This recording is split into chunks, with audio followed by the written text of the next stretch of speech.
Depuis le couronnement de Charlemagne en 800, il y a désormais deux empires, l'empire carolingien, empire d'Occident, et l'empire de Constantinople, l'empire d'Orient.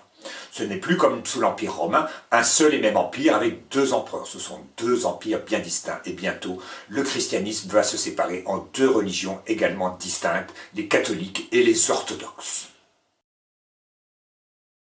Je vous ai parlé de l'arianisme, cette hérésie qui affirme qu'il y a deux natures successives du Christ, divine et humaine, et que le Christ a été engendré à un moment donné, non pas de toute éternité.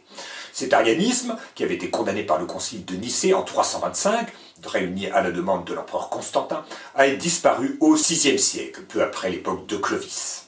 Mais des débats existaient toujours sur la nature du Christ. Il y avait les nestoriens qui disaient que le Christ a deux natures, l'une divine et l'autre humaine, qui coexistent en lui, sans se mélanger. Et en réaction au nestorianisme, il y avait les monophysites qui disaient que le Christ a une seule nature, la nature divine, qui a absorbé sa nature humaine. Tout cela paraît un peu subtil, mais il y a un lien profond avec la Trinité. Dans le christianisme, il y a un seul Dieu en trois personnes. Donc il n'y a pas un moment où il y a une seule personne qui donne naissance au Fils et par conséquent à l'Esprit, qui relie le Père et le Fils. Tous les trois sont trois personnes distinctes, mais qui forment un seul Dieu de toute éternité. C'est assez difficile à comprendre, on a d'ailleurs besoin de l'Esprit Saint et donc des sacrements pour le comprendre. Le Père n'est ni le Fils ni l'Esprit n'est ni le Père ni le Fils n'est ni le Père ni l'Esprit, mais tous trois sont Dieu. Donc à aucun moment, même pendant son incarnation, Jésus n'a cessé d'être Dieu. Il a été 100% homme et 100% Dieu. Dans la logique humaine, on ne peut l'être que 50% et 50%. Eh bien, il est 100% homme, 100% Dieu. C'est ainsi que le concile de Chalcédoine, réuni en 451 par Léon Ier, le même pape qui avait éloigné Attila de Rome, déclara que le Christ avait deux natures distinctes, mais inséparables, divine et humaine. Vous savez aussi qu'en 476, l'empereur Zénon réunifia l'Empire romain. Et il publia un édit qui réaffirmait la foi de Nicée, mais interdisait de soulever la question de la nature du Christ, car cette question engendrait de nombreuses querelles qui divisaient l'Église.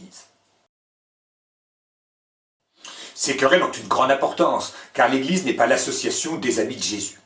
C'est le corps du Christ, donc il faut absolument savoir exactement qui est le Christ. Et c'est de cette foi que l'Église est la gardienne. Il y a donc des questions dogmatiques, mais il y a aussi des questions d'organisation qui vont se poser. À l'époque de Justinien, l'Église était divisée en 5 patriarcats principaux, ceux de Jérusalem, d'Alexandrie, d'Antioche, de Constantinople et de Rome. Or, toujours au concile de Chalcédoine, la deuxième place fut accordée à Constantinople, mais la première fut donnée à Rome, qui était la ville de Saint-Pierre, chef de l'Église. C'était donc par conséquent à Rome qu'il revenait de trancher toutes ces questions dogmatiques dont j'ai parlé. Si bien qu'en 1009, le pape Serge IV décida d'ajouter au credo de Nicée, qu'on appelle le symbole des apôtres, la mention « Il procède du Père et du Fils », en parlant de l'Esprit. Cet ajout, c'est le mot « filioque ». C'est toujours en relation avec la Trinité. Mais la querelle continua, et en 1054, le pape Léon IX et le patriarche de Constantinople s'excommunièrent mutuellement. Ce qui voulait dire que le patriarche de Constantinople ne reconnaissait pas la primauté de Rome. En réalité, cet anathème mutuel n'eut pas de conséquences apparentes immédiates parce que le pape Léon IX mourut bientôt, et donc on l'oublia. L'Empire romain avait été réunifié par Zénon en 476. Et plus tard, Justinien, avec le général Bélisaire, reconquit toute l'Italie, une partie de l'Espagne, toute l'Afrique du Nord. Il remit l'autorité impériale directe sur l'essentiel de l'Empire romain. Mais à partir de Justinien, c'est également l'empereur qui désigne le pape et les évêques. Pendant un certain temps, ça ne pose pas de grands problèmes. Mais depuis 800, le couronnement de Charlemagne, il y a deux empires tout à fait distincts. Et on ne voit pas pourquoi l'un des empereurs pourrait nommer le pape et les évêques et pas l'autre. De plus, ces deux empires sont de plus en plus différents.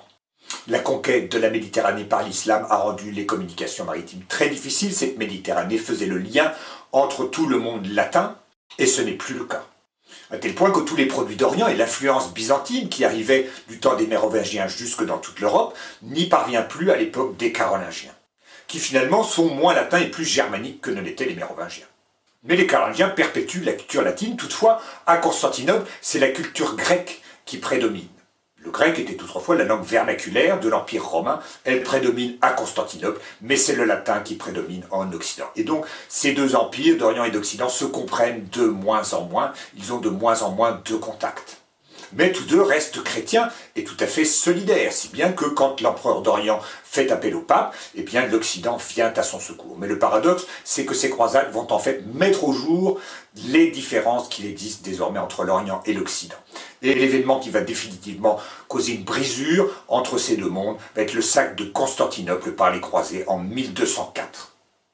La séparation entre deux églises, d'Orient et d'Occident, orthodoxe et catholique, va continuer. En 1234, il y aura une dernière tentative pour réunir tout le monde, mais cette tentative échoua. Et ce grand schisme d'Orient perdure jusqu'à aujourd'hui. Néanmoins, les questions dogmatiques ont été réglées avec le temps. Donc les catholiques et les orthodoxes forment deux églises, mais il y a néanmoins la même foi. Et un catholique peut aller communier dans une église orthodoxe, de même qu'un orthodoxe peut communier dans une église catholique. Et même en 1965, le pape Paul VI et le patriarche de Constantinople levèrent l'anathème qui avait été jeté de part et d'autre en 1054. Mieux vaut tard que jamais. Mais même quand c'est un peu tard, il est toujours beau de se réconcilier.